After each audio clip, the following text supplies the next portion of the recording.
अस्सलाम वालेकुम। मैं हूं दिल इम्तियाज़ और आप देख रहे हैं तख्ती ऑनलाइन। आज हम एक सीरीज़ शुरू करने जा रहे हैं और ये सीरीज़ इतनी यूनिक है कि आपको उर्दू में इस किस्म की सीरीज़ नहीं मिलेगी। मेरा तो ये ख्याल है कि शायद अंग्रेज़ी में भी आपको इस किस्म की सीरीज़ ना मिले, लेकिन ये सीरीज़ मैंने बनाई ही अपने शहरों के लिए, पाकिस्तान के शहरों के लिए, क्योंकि हमारे शहर आहिस्ता आहिस्ता गर्म हो रहे हैं, टेम्परेचर बढ़ रहे हैं। बड़े शहर ज़्यादा गर्म हो रहे हैं, छोटे शहर कम गर्म हो रहे हैं, लेकिन शहरों में टेम्परेचर बहुत ज़्यादा बढ़ रहा है। अब हमें ये इदराक होना चाहिए कि वो कौन सी टेक्नोलॉजीज़ हैं जो अब इस वक्त दुनिया में आ चुकी हैं और वो शहरों के टेम्परेचर कम कर सकती हैं। अगर हमें ये छोटी छोटी टेक्नोलॉजीज़ हैं जो कि एक आम आदमी भी अपना सकता है, तो अगर हमने ये टेक्नोलॉजीज़ अपनी ज़िंदगी में इनको हम ले आए तो हमारे घर, हमारे शहर आहिस्ता आहिस्ता ठंडे होना शुरू हो जाएंगे। हुकूमत के लिए भी ये वीडियोस एक थिंक टैंक के तौर पर मैं ये वीडियो बना रहा हूँ, क्योंकि पाकिस्तान का सबसे बड़ा साइंस का चैनल तख्ती ऑनलाइन इस वक्त अपनी डिटेल्ड एक सीरीज शुरू कर रहा है, जिसमें हम आपको 8 से 10 वीडियोस के दौरान ये बताएंगे कि आप अपने शहरों के टेम्परेचर कैसे कम कर सकते हैं, आप सोसाइटीज़ कैसे जो डिज़ाइन की जाती हैं बनाने के लिए हाउसिंग सोसाइटी, उनको कैसे चेंज कर सकते हैं और क्या चेंजेस ला सकते हैं अपने घरों के अंदर, अपने घरों के लॉन में और शहरों में, ताकि शहर हमारे ठंडे हो सकें। तो शुरू करते हैं पहली वीडियो से। मैंने शुरू तो किया था 4 वीडियोस बनाऊंगा, लेकिन मुझे लगता है कि ये 10 से 12 वीडियोस बनेंगी इस पर। तो हम चलते हैं बीबीसी की तरफ, और बीबीसी ने अपने एक आर्टिकल में लिखा कि आहिस्ता आहिस्ता हमारे शहरों के टेम्परेचर बढ़ रहे हैं। वैसे तो हमारी दुनिया के टेम्परेचर बढ़ रहे हैं, लेकिन शहरों की बात की गई 1850 से लेकर अब तक इन कुछ 100 सालों में हमारे शहरों के टेम्परेचर 8 डिग्री सेंटीग्रेड बढ़े। इसकी वजह ग्लोबल वार्मिंग भी है, लेकिन उसके साथ साथ कुछ और वजूहात भी हैं। आखिर शहरों के टेम्परेचर क्यों बढ़ रहे हैं? यहाँ पर अर्बनाइजेशन है, लोग ज़्यादा आकर बसते हैं। यहाँ पर पॉपुलेशन का एक्सप्लोजन है, बहुत ज़्यादा आबादी हो रही है, और यहीं पर एनर्जी बहुत ज़्यादा कंज्यूम की जा रही है। जिस तरीके से आप इस घर में भी देख सकते हैं, तो इतने एसी लगे हुए हैं जो कि टेम्परेचर को, बाहर के टेम्परेचर को बढ़ा रहे हैं और घर का टेम्परेचर कम कर रहे हैं। मैं आपको लेकर चलता हूं एक और रिपोर्ट की तरफ। ये अल जज़ीरा की रिपोर्ट है, जिसमें उसने दुनिया में जो हॉटेस्ट एरियाज़ हैं उनके बारे में बताया है। आप इस नक्शे में देख लें तो इस नक्शे में हमारा मुल्क भी नज़र आ रहा है, जो कि गर्म तरीन इलाकों में मैरून कलर से शो किया गया है, जो कि गर्म तरीन इलाकों में उसका हमारे मुल्क का शुमार होता है। कुवैत का हॉटेस्ट टेम्परेचर साल में 53.2 सेंटीग्रेड है। लेकिन अगर हम कैलिफोर्निया की बात करें, अमेरिका की, तो 56.7 सेंटीग्रेड इस शहर का टेम्परेचर है। तो आप देखें कि शहरों के टेम्परेचर और भी ज़्यादा हैं। मेरे पास कराची का डेटा था ना लाहौर का। मैंने कोशिश तो बहुत की कि मैं उनका डेटा निकालूं और आपको दिखाऊं कि पिछले 50 सालों में किस तरीके से टेम्परेचर ऊपर गया, लेकिन मेरे पास डेटा नहीं था। तो मैंने एक और शहर का, जिसे हम अभी जिसका जिक्र किया है, कैलिफोर्निया का डेटा निकाला 1895 से 2016 तक। अगर आप 1895 से 2016 तक देखें तो आपको नज़र आएगा कि कैलिफोर्निया का टेम्परेचर अमूमी तौर पर बढ़ने की तरफ है। और अगर आप अभी देखें तो आपको एक बहुत बड़ी स्पाइक नज़र आएगी, क्योंकि अब रिसेंटली ये टेम्परेचर बहुत ज़्यादा ऊपर गया, क्योंकि ये टेम्परेचर ग्राफ 2016 तक है, लेकिन 2016 से लेकर 2023 तक ये टेम्परेचर बहुत तेज़ी से ऊपर गया है। तो इससे आपको अंदाज़ा हो जाना चाहिए कि किस तरीके से हमारे टेम्परेचर शहरों के बढ़ रहे हैं। अगर हम शहरों के टेम्परेचर प्रोफाइल देखें तो आपको नज़र आएगा कि जो इर्द गिर्द की आबादियाँ होती हैं वहाँ पर टेम्परेचर थोड़ा सा कम बढ़ता है।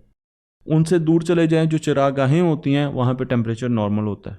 जो जो हम शहर के पास आते हैं तो एक पहाड़ी बनना शुरू हो जाती है टेम्परेचर की, ग्राफ में भी आपको नज़र आ रहा है।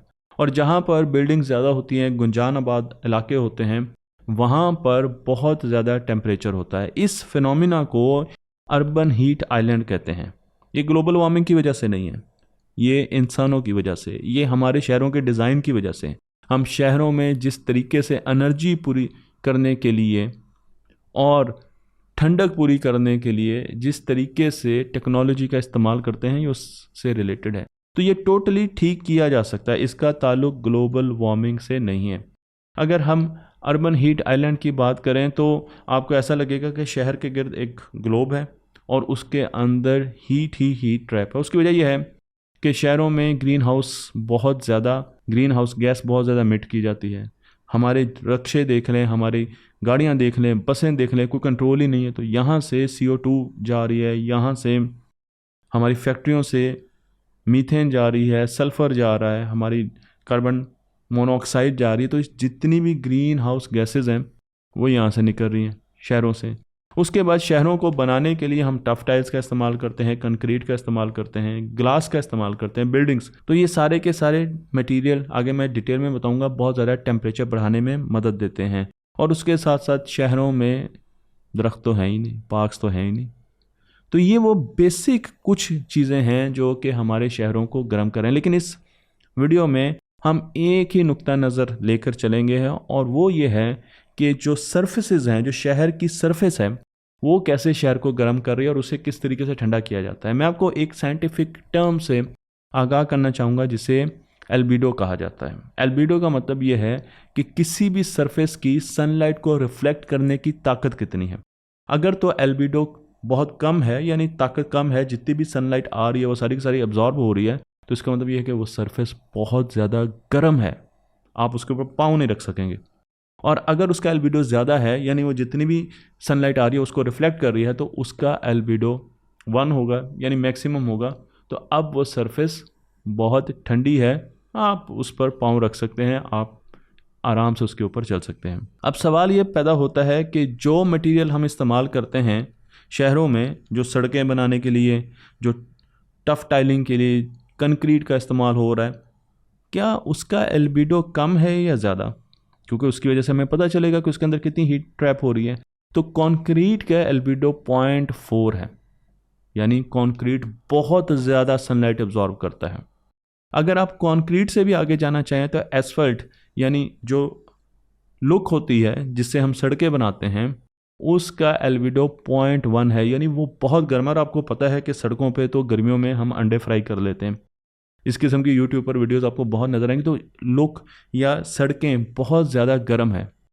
मैं आपको ये भी बताता चलूँ कि टफ टाइल्स का एल्बिडो भी बहुत कम होता है। इसका मतलब ये है कि वो बहुत ज़्यादा हीट ट्रैप कर सकती हैं। यही कॉन्सेप्ट इस तस्वीर से दिखाया गया है कि जब 100% सनलाइट पड़ रही है और 80% रिफ्लेक्ट हो रही है, तो इसका मतलब ये है कि यहाँ पर ये सरफेस निस्बतन ठंडी होगी और इसका एल्बिडो हाई होगा। और अगर वो सारी की सारी अब्जॉर्ब हो रही है, सिर्फ 10% रिफ्लेक्ट हो रही है, तो उसका एल्बिडो क्या होगा जी? कम होगा, और वहाँ पर गर्मी ट्रैप होगी।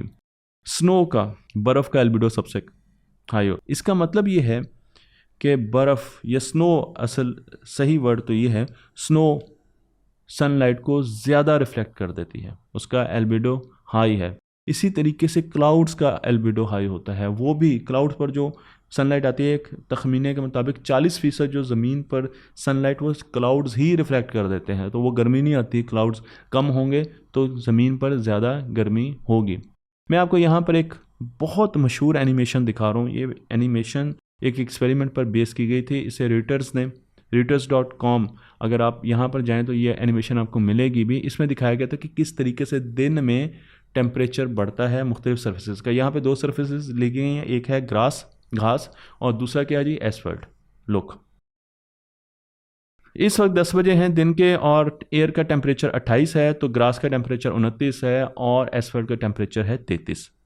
11 बजे एयर का टेम्परेचर 31 है, ग्रास का 31 है, सेंटीग्रेड की बात हो रही है, और एसफल्ट 39 सेंटीग्रेड। अगर 12 बजे की बात करें तो एयर का टेम्परेचर है 32, ग्रास का टेम्परेचर, अगर आप ग्रास के ऊपर पाँव रखते हैं तो आपको 32 डिग्री सेंटीग्रेड का टेम्परेचर महसूस होगा। एसफल्ट चला गया 42 पर। जैसे जैसे दिन बढ़ रहा है फ़र्क बढ़ता जा रहा है। 1 बजे एयर टेम्परेचर 34 है, ग्रास का टेम्परेचर 34 और एसफल्ट का टेम्परेचर 37। 2 बजे एयर टेम्परेचर 36, ग्रास का टेम्परेचर 36 सेंटीग्रेड और एसफल्ट 52 सेंटीग्रेड। 3 बजे एयर टेम्परेचर 37 डिग्री सेंटीग्रेड है, ग्रास 37 डिग्री सेंटीग्रेड है और एसफल्ट 56 डिग्री सेंटीग्रेड। और 4 बजे 37 डिग्री ग्रेड एयर का टेम्परेचर, ग्रास 39 और एसफल्ट 62। 5 बजे एयर टेम्परेचर 38, ग्रास 40 और एसफल्ट 65 डिग्री सेंटीग्रेड। तो आप देखें कि कहाँ ग्रास और इसके दरमियान 15 डिग्री सेंटीग्रेड का फ़र्क रह गया दिन के बढ़ते बढ़ते। तो अब सवाल ये होगा कि क्या आइंदा से आप अपने घर के बाहर के जो विहड़े, पंजाबी में कहते हैं, जो सहन बनाएंगे, वो कंक्रीट से बनाएंगे, वो एस्फल्ट से बनाएंगे, या वहाँ पर घास लगाएंगे? पहला सवाल तो मेरा ये है। जब हम शहर की प्लानिंग कर रहे होते हैं तो शहरों की प्लानिंग करते हुए बाहर की दुनिया में ये देखा जाता है कि अगर एक रूफ है, बिल्डिंग का टॉप है, तो उसका एल्बिडो क्या है। अगर ज़मीन की बात करें तो उसका एल्बिडो क्या क्या मटेरियल इस्तेमाल कर रहे हैं। हमने ज़्यादा कंक्रीट नहीं इस्तेमाल करना, हमने ज़्यादा टफ टाइल्स नहीं इस्तेमाल करनी। ठंडे इलाकों में, यूरोप में आपको टफ टाइल्स इस्तेमाल होती हुई नज़र आएंगी, लेकिन बड़े गर्म इलाकों की बात कर रहा हूँ, वहाँ पे टफ टाइल्स लगाने का क्या फ़ायदा है भाई। वहाँ पर घास लगाएं, वहाँ पर वाइट कलर के पेंट करें। आप कई मस्जिदों में जाते होंगे जहाँ पर सफ़ेद रंग की टाइल्स लगी होती है और आप गर्मी में उनके ऊपर पाँव रख के चले जाते हैं, पता ही नहीं चलता, सफ़ेद कलर। लेकिन अब हमने टफ टाइल्स, कंक्रीट और एसफल्ट, इनको इस्तेमाल कर करके अपने जो शहरों के टेम्परेचर हैं वो आहिस्ता आहिस्ता बढ़ाने शुरू कर दिए। तो सबसे पहला काम तो ये होना चाहिए कि हमें अपने शहरों को रिव्यू करना चाहिए कि यहाँ पर किन चीज़ों का इस्तेमाल हुआ है। बड़े इलाकों में, बड़े गर्म इलाकों में, हमारे जैसे इलाकों में टफ टाइल्स लगनी नहीं चाहिए। मुझे पता है इसके नुकसानात और होते हैं, लेकिन टफ टाइल्स की बजाय अगर आपने टाइल्स ही लगानी है तो भाई आप वाइट कलर की टाइल्स लगा लें, या उस पर भी थोड़ी सी रिसर्च कर लें कि कौन सी टाइल्स ऐसी हैं जो कि ठंडी होती हैं, आप चल सकते हैं। आप घास लगाएं और आप ऐसे मटेरियल्स लगाएं जिनका एल्बिडो ज़्यादा हो, ताकि वहाँ पर टेम्परेचर कम हो सके। तो मुझे उम्मीद है कि ये पहली वीडियो थी। अगली वीडियो में आपको ऐसी हैरानकुन चीज़ें नज़र आएंगी, इतने बड़े बड़े सजेशंस मिलेंगे आपको अपने घर के लिए, घर के बाहर के लिए और पूरे शहरों के लिए, कि जो कि बहुत आसान होंगे। आप आराम से उनको अपनी ज़िंदगी में ले भी आएंगे, लेकिन उनका इम्पैक्ट हमारे ऊपर बहुत होगा, क्योंकि ना सिर्फ वो हमारे घरों को ठंडा रखेंगे, बल्कि हमारे घरों को ज़िंदगी के लिए भी बेहतर एक एनवायरनमेंट देंगे। मुझे उम्मीद है कि ये वीडियो आपको पसंद आई होगी। तख्ती ऑनलाइन को लाइक कीजिए, शेयर कीजिए और इस इल्म को हर पाकिस्तानी तक ज़रूर आप फैलाने में हमारी मदद करेंगे।